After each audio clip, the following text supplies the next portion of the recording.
하나님 말씀 출애굽기 21장 28절에서 36절입니다. 소가 남자나 여자를 받아서 죽이면 그 소는 반드시 돌로 쳐서 죽일 것이요 그 고기는 먹지 말 것이며 임자는 형벌을 면하려니와 소가 본래 받는 버릇이 있고 그 임자는 그로 말미암아 경고를 받았으되 단속하지 아니하여 남녀를 막론하고 받아 죽이면 그 소는 돌로 쳐 죽일 것이고 임자도 죽일 것이며 만일 그에게 속죄금을 부과하면 무릇 그 명령한 것을 생명의 대가로 낼 것이요 아들을 받든지 딸을 받든지 이 법규대로 그 임자에게 행할 것이며 소가 만일 남종이나 여종을 받으면 소 임자가 은 30세겔을 그의 상전에게 줄 것이요 소는 돌로 쳐 죽일지니라. 사람이 구덩이를 열어두거나 구덩이를 파고 덮지 아니하므로 소나 나귀가 거기에 빠지면 그 구덩이 주인이 잘 보상하여 짐승의 임자에게 돈을 줄 것이요 죽은 것은 그가 차지할 것이니라. 이 사람의 소가 저 사람의 소를 받아 죽이면 살아있는 소를 팔아 그 값을 반으로 나누고 또한 죽은 것도 반으로 나누려니와 그 소가 본래 받는 버릇이 있는 줄을 알고도 그 임자가 단속하지 아니하였으면 그는 서로 소를 갚을 것이요 죽은 것은 그가 차지할지니라. 아멘. 우리가 살면서 실수를 안 하고 살 수는 없습니다. 할 수만 있으면 이제 남들에게 해를 끼치지 않고 살아야 하겠지만 살다 보면은 이렇게 곤란한 일을 당하고 서로 간에 난처해짐으로 의를 상하기도 하고 또 서운한 감정 속에서 지내게 되는 경우도 있습니다.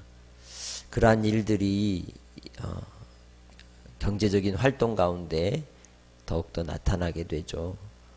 당시 이스라엘 백성들은 목축을 하였기 때문에 소나 또 양이나 나귀나 기르는 가축으로 인해서 빈발하게 일어나는 그러한 실수나 어려움들이 있었을 겁니다. 이에 대해서 하나님께서는 그들이 서로를 지키고 또 서로에 대한 배려를 위해서 오늘 말씀을 통해서 그들에게 주의 뜻을 전하십니다. 그것은 사람들에 대해서 죽음을 초래하는 그러한 소로 인한 일이 생길 때 누구에게 그 책임의 소재가 있는가를 이제 둘 것인지에 대하여 말씀하고 있죠. 이 소가 받는 버릇이 있을 때는 그에 대한 책임은 누구에게 있다? 그 관리하지 못한 주인에게 분명히 있다는 것을 제시합니다. 그리고 이 일로 인하여 나타나는 형벌과 배상이 어디까지 가야 할 것인지를 말씀합니다. 또 남종이나 여종을 받았을 때에는 그 형벌에 주어지는 것이 아니라 돈으로 계산하는 모습을 볼 수 있습니다. 사람이 구덩이를 열어둠으로 인해서 또 이제 소나 나귀가 빠졌을 때에 배상하는 방법도 설명합니다. 어찌 보면 이스라엘 백성들의 형법이 주어져 있는 민법이나 사법 이러한 이 법적인 법령으로서의 규정이 제시되고 있는 것이죠. 이 과정을 통하여 눈에는 눈, 이에는 이, 혹은 이 보복의 방식을 사용한다든지 또 배상의 방법을 통해서 사회의 규율과 질서를 유지하도록 제시하시는 그러한 모습을 볼 수 있습니다. 반드시 이 상대방에 대하여 원한을 사지 않는 형태로 모든 일들이 진행되는 것이죠. 그러나 근본적으로 모든 인생은 죄로 인해서 마지막 때가 되면 하나님의 심판을 받을 것임을 우리는 알아야 합니다. 이 땅에서 우리의 삶의 순간순간 우리가 사회의 법을 지켜나갈 때에도 궁극적으로는 마지막 하나님의 법을 피할 자가 아무도 없음을 우리는 기억하고 이 땅에서 살아야 할 줄로 믿습니다. 이 세상의 법보다 더 높은 하나님의 법, 생명과 사망의 사이에서 믿음으로 사느냐 그러지 아니하느냐에 대한 하나님의 법 앞에 우리는 믿는 자가 되어 하나님의 은총을 입는 믿음의 성도들이 되시기를 주의 이름으로 축복합니다.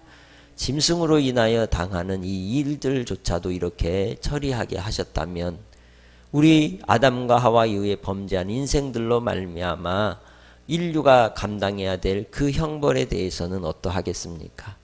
이를 위해서 하나님께서는 우리를 긍휼히 여기시고 그의 아들을 이 땅에 보내어 주셔서 우리를 위하여 죄의 대가를 치르게 하셨던 것입니다. 모든 율법의 요구를 예수 그리스도께서 온전히 성취하여 주신 것입니다. 왜? 우리를 사랑하신 그 사랑으로 인하여. 모든 율법의 완성이 무엇이라고 이야기하였습니까? 그리고 제일 되는 계명이 무엇입니까? 그것은 곧 하나님을 사랑하는 것과 이웃을 사랑하는 것이라고 말씀하셨습니다. 아무리 이제 우리가 어려움을 당하는 실수로 인해서 난처함을 당할지라도 긍휼과 자비를 가진 마음으로 용서할 수 있고 또 용서받을 수 있으나 또 실수한 이는 최선을 다하여 그 피해를 입은 자에 대해 보상해야 될 것임을 우리는 본문을 통해서 또한 느낄 수 있는 것입니다. 법보다도 더 높은 위대한 법이 있으니 그건 사랑입니다. 하나님께서 우리에게 보여주신 그 십자가의 구속의 사랑으로 주의 공의를 이루시고 또한 우리에게 진리로 말미암는 자유케 하시는 은혜로 이 땅에서 하나님의 나라의 백성으로 믿음으로 말미암아 삼게 해주셨다면 오늘 우리가 살아가는 삶의 방식도 법의 방식이 아니라 사랑의 원리를 따라 믿음 가운데 주님 안에서 살아가시기를 주의 이름으로 축복합니다. 그것이 바로 십자가로 말미암아 주신 하나님의 사랑을 따라 살아가는 주의 백성들의 삶의 태도라고 말할 수 있습니다. 하나님께서 인자와 긍휼과 자비가 풍성하시기에 우리가 하루를 호흡하고 살아갈 수 있는 것입니다. 오늘도 주님 은혜 아래서 한날의 삶을 주의 말씀을 따라 순종함으로 날마다 믿음 가운데 주의 뜻을 받들고 서로 사랑하며 살아갈 수 있는 믿음의 권속들이 되시길 주의 이름으로 축복합니다. 오늘 우리는 실수할 수 있고 또 누군가로 상해나 어려움을 공경을 이제 이루는 문제들이 일어날 수 있습니다.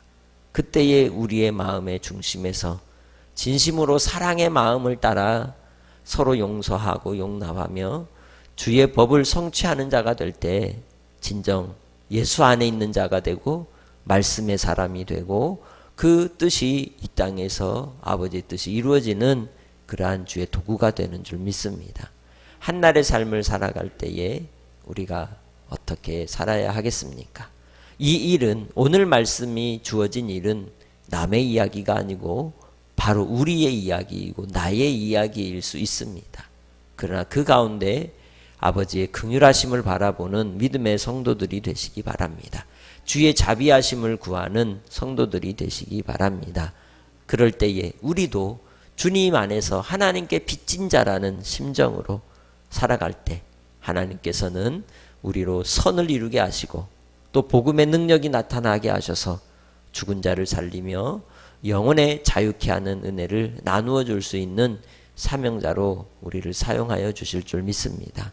오늘 한날의 삶도 주님 안에서 강건하시고 자유하시되 진리의 말씀을 따라 예수 그리스도의 십자가를 바라보고 주의 긍휼하심을 구하는 복된 한날로 주 안에서 승리하시고 우리의 발걸음을 주께서 인도해 주시기를 위해 구하는 이 한날이 되시기를 주의 이름으로 부탁합니다. 기도하겠습니다. 하나님 아버지 감사합니다.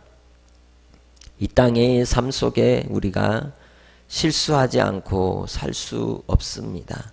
그러나 실수할 때에 또한 허물이 있을 때에 우리가 어떻게 해야 될지를 깨닫게 하시고 율법을 통하여 우리의 죄를 깨달을 때에 주님께 통해 자복하며 오직 예수 그리스도의 십자가의 공로 의지하고 주님 안에 우리의 심령이 새롭게 되게 하여 주옵소서. 주님의 말씀의 뜻을 따라 오직 예수 그리스도의 십자가 우리도 지고 주님 따라가게 하시고 아버지 하나님의 성품을 닮아가는 하나님의 자녀들로 주께서 온전케 하여 주옵소서. 아버지 하나님, 지금도 이 세대 가운데 세상 가운데 억울한 일을 당한 이들이 있고 누명으로 인하여 고통당하는 이들이 있고 또 아픔과 상처를 준 이들도 있습니다. 그러나 할 수만 있으면 아버지 하나님 긍휼과 자비를 베풀어 주시사 인생의 고통과 고난 가운데 아버지의 위로와 안식으로 나아갈 수 있는 주님의 사랑을 허락하여 주셔서 아버지 하나님 우리의 마음의 병으로 고통하지 않도록 주께서 우리 믿음의 식구들 붙들어 주시고 또 아버지 하나님의 선하심이 이루어지게 부족함이 없게 온전히 붙잡아 주옵소서. 또한 우리 삶을 통하여 주의 사랑을 온전히 이루도록 역사하여 주옵소서. 한량없으신 은혜로 한날도 믿음을 따라 살아가게 하시는 아버지께 감사하며 연약한 육신으로 고통당하는 이들의 질병을 치유하시고 주 예수 그리스도의 복음의 능력으로 예수 그리스도의 생명을 힘입는 믿음의 권속들 또 이웃들이 되게 해 주시길 원하옵고 감사하며 예수님의 이름으로 기도합니다. 아멘.